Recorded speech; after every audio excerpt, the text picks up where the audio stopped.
नकाब ड्रामे की अगली किस्त में आप देखेंगे कि ईमान असिस्टेंट कमिश्नर रिश्वत के इल्ज़ाम में पकड़ी गई हैं, क्योंकि आहत ने इसे बुरी तरह से फंसाया है इसके घर में नोटों का बैग रखकर।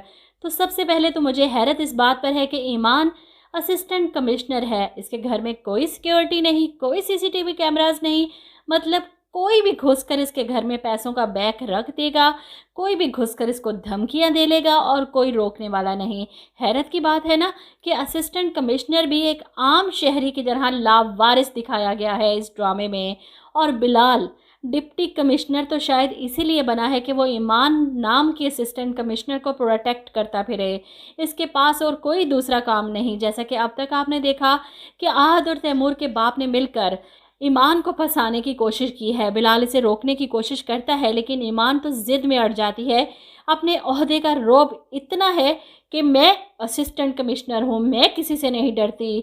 बिलाल मना करता रहा कि मेरी मौत की वजह मत बनो, अपनी मनमानी मत करो, लेकिन ईमान तो इतनी ज़िद्दी है। पहले दिन से ही इस ड्रामे में इसका किरदार इतना कि बकवास लिखा गया है जिसकी कोई हद नहीं।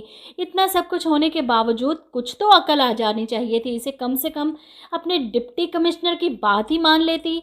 लेकिन नहीं, पहुंच जाती है रेड करने आहद के वेयर हाउस और पीछे से आहद इसके घर में पैसों का बैग रखवा देता है।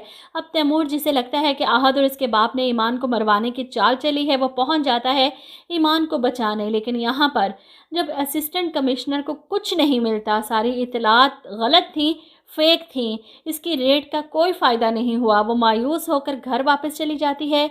और अब इसके घर में रेड डलने वाली है। रात के इस वक्त बिलाल और बाकी अफसर्स ईमान के घर पहुंच जाते हैं इसके घर की तलाशी लेने, जिस पर ईमान हैरान होकर कहती है, ये सब क्या है, मैंने क्या किया है, आप लोग मेरे घर इस तरह क्यों आए हैं। बिलाल इसे रोकता है कि आप यहीं पर रुकें और आदमियों से कहता है आप जाएं अंदर, तलाशी लें। इसे यकीन था कि ईमान ने ऐसा कुछ नहीं किया होगा, लेकिन इसे अपने रिश्तेदारों पर शक था कि वो कोई ना कोई चाल चल रहे हैं ईमान के ख़िलाफ़। अब ईमान घर के अंदर आती है, लोगों को अपने घर की तलाशी लेते देख बिलाल पर नाराज़ होती है कि सर ये हो क्या रहा है।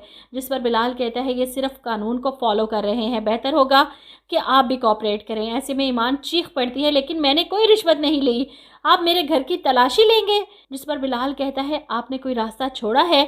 इतना समझाता रहा वो इसे, लेकिन ईमान अपनी ज़िद पर अड़ी रही। एक बार इसने बिलाल की बात नहीं मानी और अब बिलाल को मजबूरन इसके साथ ये सब करना पड़ रहा है, वरना इतनी मेहनत से हासिल की गई ये कुर्सी भी इससे छीन जाती थी अगर वो ईमान का साथ देता तो। इधर ईमान के लैंडलाइन पर फ़ोन आता है कि ईमान मैम, पैसे आपको मिल चुके हैं, अब आप हमारा काम ज़रूर कीजिएगा।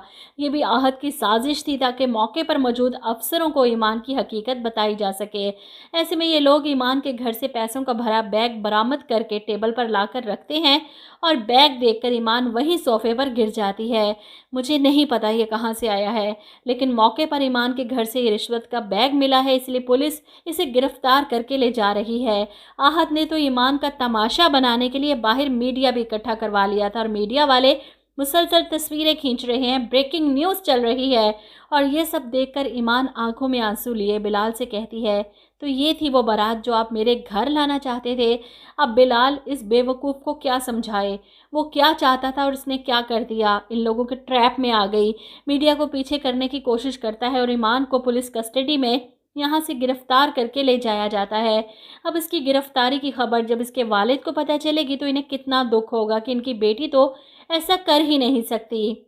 वहीं बिलाल को भी यकीन है कि ईमान को फंसाया गया और साजिश के पीछे जिन लोगों का हाथ है वो बहुत जल्द इन लोगों को बेनकाब करेगा, जेल में डालेगा। लेकिन इससे पहले ही ईमान शायद बिलाल से बदगुमान हो जाए, क्योंकि अपनी गलती तो वो कभी मानेगी नहीं। अपनी गलती का एतराफ़ करना तो इसने सीखा ही नहीं, उल्टा दूसरों को ब्लेम करना इसे अच्छे से आता है।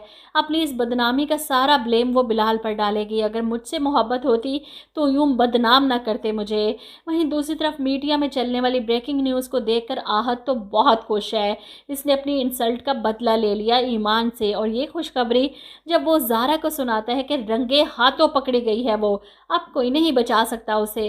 जिस पर ज़ारा ईमान से हमदर्दी का बुखार चढ़ा है इसे, वो आहत से कहती है गलत कर रहे हो तुम, ईमान के साथ उसने कोई जुर्म नहीं किया जिसकी सज़ा उसे मिले। जिस पर आहत कहता है अगर ऐसा होता तो कभी तो किसी जुर्म की सफाई देती ना, लेकिन नहीं, जिस तरह इसने मुझे जेल में डाला था ना, अब वो जेल में सड़ेगी, उसका ओहदा भी जाएगा और इसकी अकड़ भी। और मेरा भी यही ख्याल है कि ईमान का ओहदा चला जाना चाहिए, क्योंकि शायद वो इसके काबिल ही नहीं थी। जब अपने डिप्टी कमिश्नर की नहीं माननी, अपनी मनमानी करनी है, तो बेहतर यही है कि चुप करके घर में बैठे, वरना इसकी बेवकूफ़ियों की वजह से बिलाल के दिन रात की मेहनत की कमाई, इसका भी ओहदा दांव पर लग जाएगा। आप लोग क्या कहते हैं इस बारे में? कमेंट करके ज़रूर बताइएगा।